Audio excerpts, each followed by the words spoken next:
Hello everyone, this is Mr. Gross bringing you a video on section 0-2 real numbers. First thing we're going to do with the notes is we're going to run through some definitions. So as you see here, I already have them typed out for you.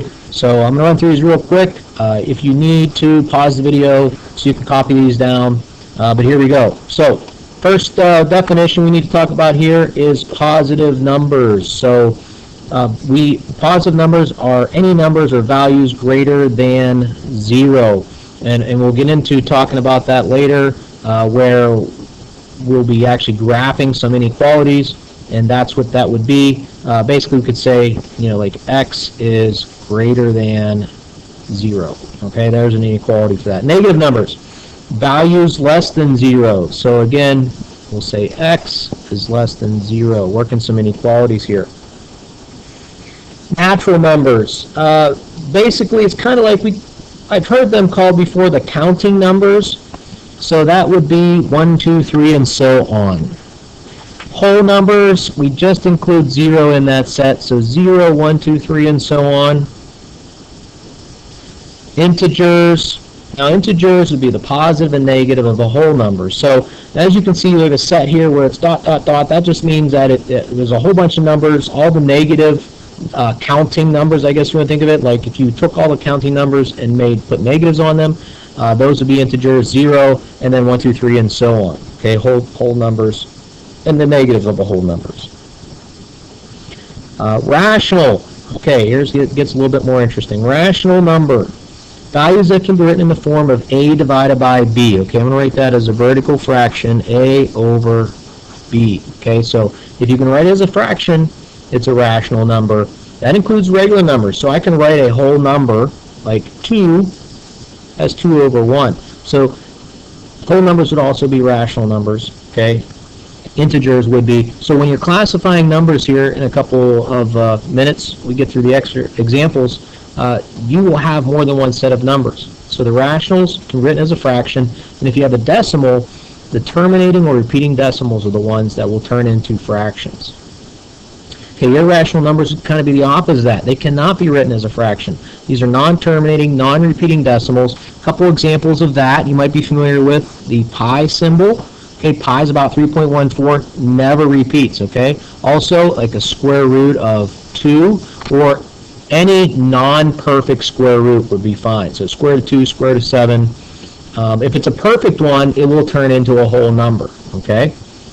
Real numbers, basically, it's all rational, irrational. Okay, so everything we just talked about is all part of the real number system. Okay, it'll make a lot more sense when we call them real numbers when we start talking about complex numbers, probably in Algebra 2.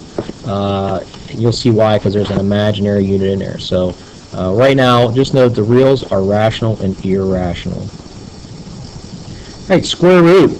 One of two equal factors of a number. So when I say, what is the square root of 4, okay, well, the answer is 2. That's your square root, okay? The 2 is the square root of 4, okay? One of two equal factors of a number.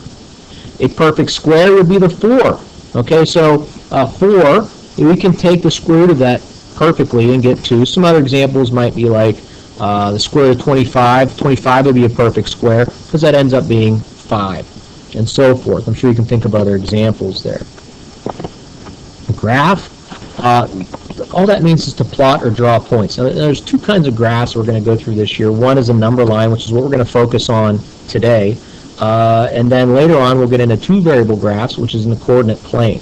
Okay, so let's just focus on number lines for today. So when we're talking about a coordinate on a number line, that basically is the number that corresponds to the point. So I want you to label the points with what number they are when you're graphing today. All right, so let's get through some examples here. Okay, first we have,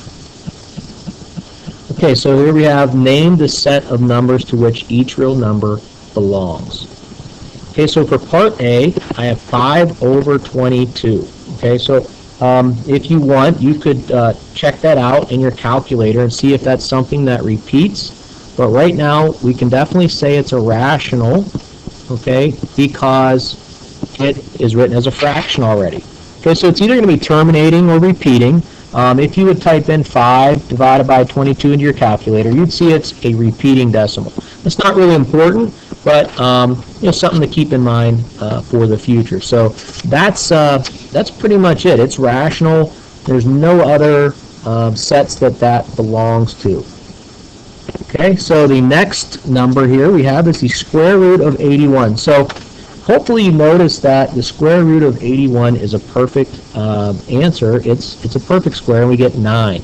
So 9 is really the number you want to classify. So that is part of a whole bunch of different number sets. Let's go ahead and start running through them. We have the natural, we have whole, we have integer, and rational. So you need to list them all for 9. Okay, that actually is 4 different sets of numbers. And square root of 56, square root of 56 is not a perfect square. So when we take this is not going to be pretty. It's not going to be a nice whole number. So we immediately just go to irrational. Okay, irrational set of numbers. Oops, sorry about that. Back up here a second. Okay, back to, there we go. So irrational. Alright, so not perfect square roots, we're just going to classify as irrational numbers. Let's go ahead and jump down to graphing. So here we have a set of numbers. We're just going to graph those. Now the one thing you want to keep in mind when you're graphing these is that you don't want to just make random slashes on the number line. Okay, we need to know what exactly we're going to. So if we look at the negative 4/3, that's negative 1 1/3. So we don't want to really go past negative 2. So I'm going to start with, sorry about that. So we're going to go to 0. Okay, and then we'll go negative 1, and then we'll go negative 2. And 5/3 is 1 2/3. So again, we don't have to go past 2. Let's go ahead and plot those. I'll put them in red. So negative 4/3 is about negative 1 1/3. Okay, about right there. Negative 1/3, about right there. We should label these. So we should put negative 4/3, put negative 1/3. 2/3 is next. Wait, it just wants to keep putting that on there. 2/3. And, oh boy, 2/3 and 5/3, which is 1 2/3. So we're going to plot 5/3 on here.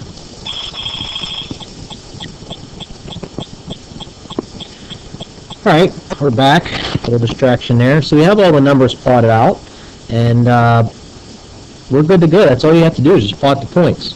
So let's go to the next number set here. We have x greater than negative 2.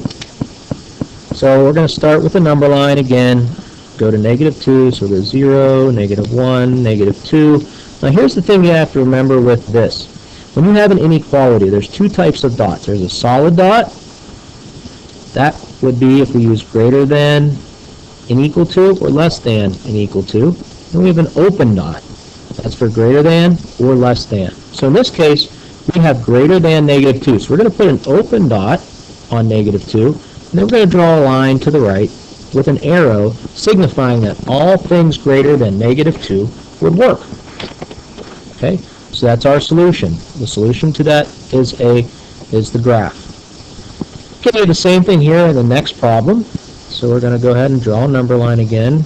Okay, this one, a little more room here. So we're going to go 0, 1, 2, 3, 4, 5. 1, 2, 4, 5. Now this time we're going to put a solid dot at 4.5 and to the left. So again, if the variable is on the left of the inequality, you're just going to draw the line in the direction that the inequality is pointing. So everything to the left of negative 4.5 would make that statement true. And here in the last, we're going to draw, again, a number line. So we're going to go to what? Negative 4. So there's 0, 1, 2, 3, 4, negative 1, negative 2, negative 3, negative 4. Okay, so negative 3 and 2/5. Well, 2/5 is about 0.2, so just slightly past negative 3. solid dot again. Oops. Solid dot. And the arrow's pointing to the right. Again, that holds true if the variable is on the left side. Okay, so that's pretty much it for graphing. Okay, now, there's a little trick here for writing repeating decimals as fractions. So what you want to do is you want to take the decimal part, in this case 0.7. We're going to write the number that is underneath the bar. So we're simply going to put a 9 over top of it. And that's it. That's our solution.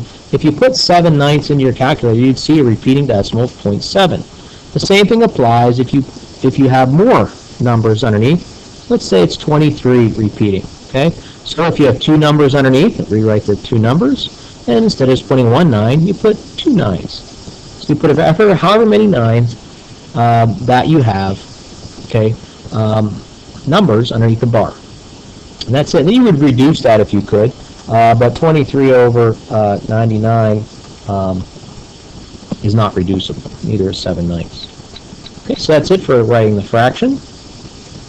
Let's go ahead down to the simplifying a square root. So as you can see here, we have the part A, negative square root of 49 over 256. So all I want you to do at this point, we're not going to get too crazy here. All I want you to do is look for perfect squares.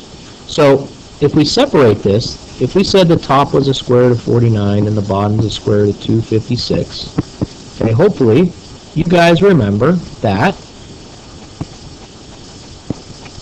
That little issue here. 1 second.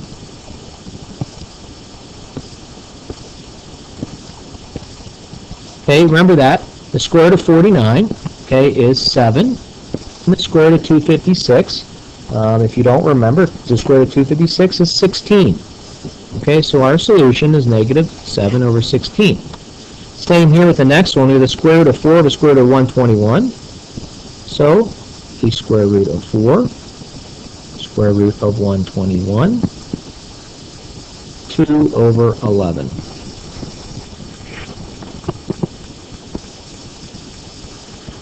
All right, last one. Okay, so in this case, this square root, we just want you to guess how closest whole number. So the square root of 15 is not perfect, but we need to know which ones are close to being perfect. So if I squared 1, I'd get 1. If I squared 2, I'd get 4. If I squared 3, I'd get 9. If I squared 4, I'd get 16. So the square root of 15 is going to be somewhere between 9 and 16 or between 3 and 4. Okay, now the question is 15 is closer to 9 or 16. So we go 9, 10, 11, 12, 13, 14, 15, and 16. You can do this in your head. But 15 is a lot closer to 16 than it is to 9. So we're simply going to say that the closest whole number to the square root of 15 would be 4. And again, you can double check this if you go ahead and type in the square root of 15 in your calculator. You get approximately 3.9, and that rounds to 4. Okay? But I would prefer you try to think of it in your head without a calculator first, and then if you have to, you can double check with the calculator. Last one. Ooh, much tougher one.